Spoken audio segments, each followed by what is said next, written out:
Бисмиллахир-рахманир-рахим. Алхамдулиллахи раббил аламин. Вассалату вассаламу аля расулихи ва аля алихи ва сахбихи ажмаин ва ба'д. Завод, фабрика, жүк тасымалдайтын көлік және адам тасымалдайтын көлік, жалға берілген пәтер сынды құны бар заттардың зекеті қалай беріледі деген тақырыпта ғалымдарымыз екі көзқарас білдірген.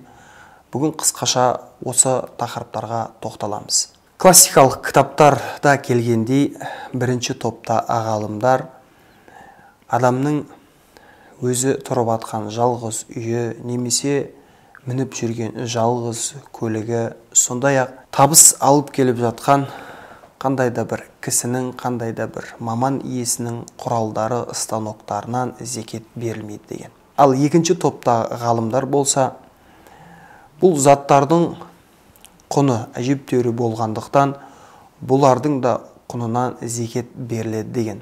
Ибн Уқал әл-Ханбали рахимахулла пайда алып келіп жатқан бүкіл нәрседен зекет беру уәжіп деген сөзі бар. Және де Малики мазхабының маслахатул мурсала қағидасы негізінде бұл құнды заттардың, яғни қандай да бір зауыттың, фабриканың ішіндегі өте қымбат станоктары бар, тура сол сияқты жүк тасымалдайтын көліктердің құны өте қымбат екені белгілі. Бұлардың да құны жылына есептеліп, нарықтағы бағасы шығарылып, 2,5% беріледі деп айтқан. Таза табысынан бөлек және өзінің құнынан бөлек зекет берілетінін айтқан. Сондай-ақ 21 ғасырда өмір сүрген ғалымдар да бұл мәселеге қатысты өздерінің басқаша бір көзқарасын және айтып кеткен. Бұл ғалымдарға тоқталатын болсақ, Абу Захара, Вахбату Зухайли, Абдул Вахаб Халлаф, Абдурахман Ахсан, Юсуф Қардауи сынды ғалымдар бұл заттарды екіге бөліп зекетін төмендегідей берілетін айтқан.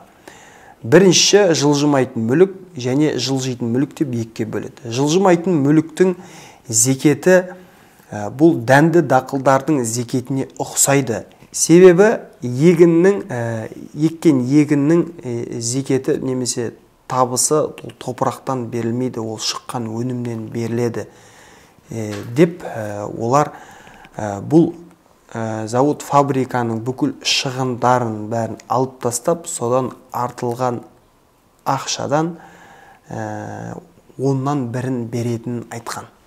Яғни бұл жерде таза табысынан оннан бірі беріледі деген.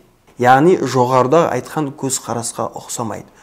Жоғарыдағы көзқарас таза табысынан 2,5% берілсе, өз құнын нарықтағы, яғни сол зекет шығаратын уақыттағы нарықтағы құнын есептеп, одан бөлек 2,5% беретін айтса, бұл көзқараста, яғни дәнді дақылдарға қияс жасай отырып, бүкіл шығындары шығарылғаннан кейін онда бірі беріледі деген. Ал жылжитын мүліктердің зекетіне келсек, бұлар көліктер, танкерлар, мұнай таситын, жүк таситын алып кемелер, тағысын тағы жалға берілген жаңа фуралар, бұлардың зекеттері бұл көліктердің табысынан 2,5% берілгендей, көліктің өзі де нарықтағы бағасы, яғни зекет беретін уақыттағы нарықтағы бағасы есептеліп, одан 2,5% беретін айтқан.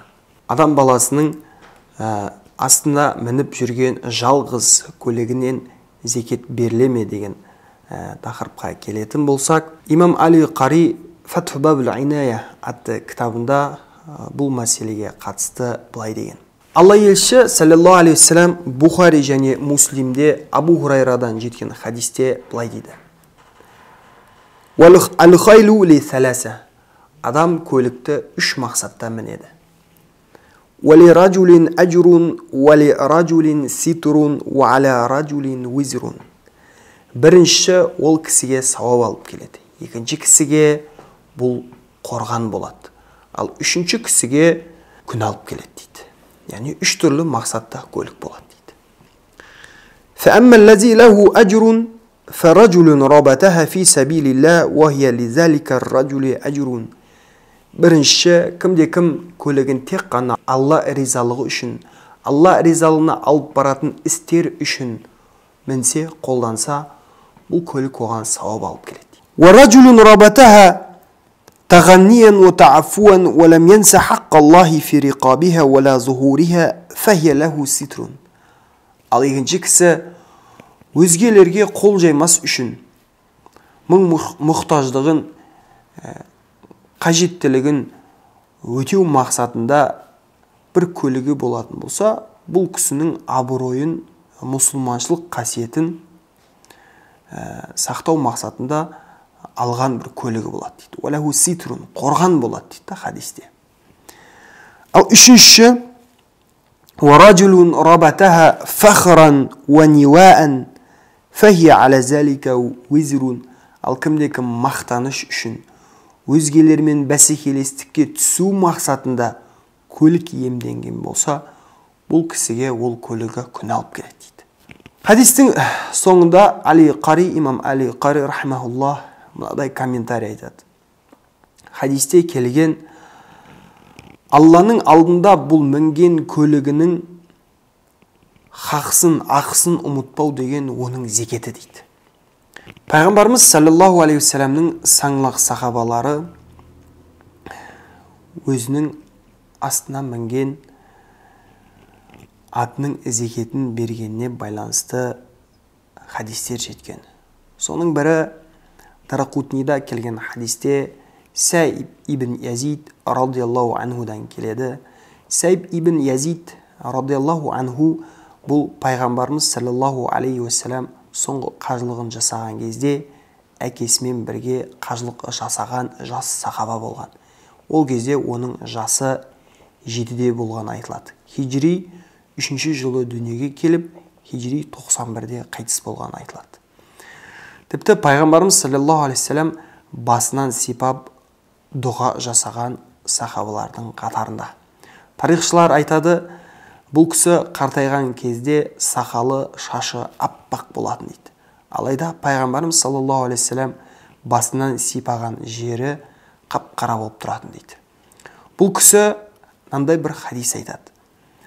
Әкесінен көргенін. Раайту аби юқауимул хайла thumma yadfa'u sadaqataha ay rubu ushri qimatiha.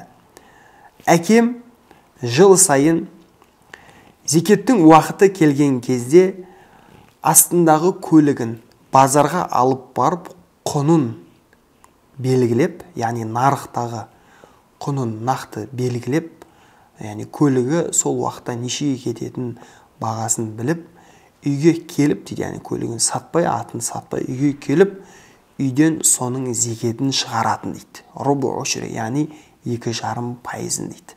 Я, пайғамбарымыз саллаллаху алейхи вассалам имам Муслимде жеткен бір хадисте «Лайса алал муслими фи абдихи вала фи фарасихи садақа илля садақатал фитр». Мұсылман адамның құлында және астына мінген көлігінде зекеті жоқ, яғни зекет жоқ деген зекет берілмейді деген хадисі бар. Алайда бұл хадисті Ханафи мазхабының ғалымдары бианнал мурада бихи фарасул ғази, бұл джихадқа мінілген көлік деп айтқан.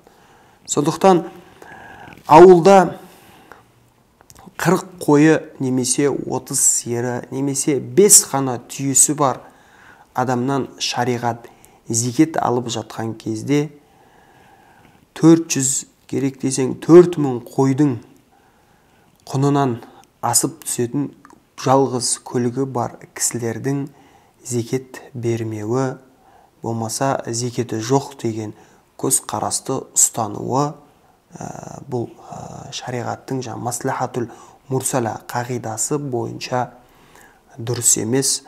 Біздің бұл айтып жатқан көз қарастарымыз міндетті емес, бірақ басқа да осындай көз қарастардың бар екенін сіздермен бөлісу. Ва ахиру дa'wana анил хамдулиллахи rabbil alamin.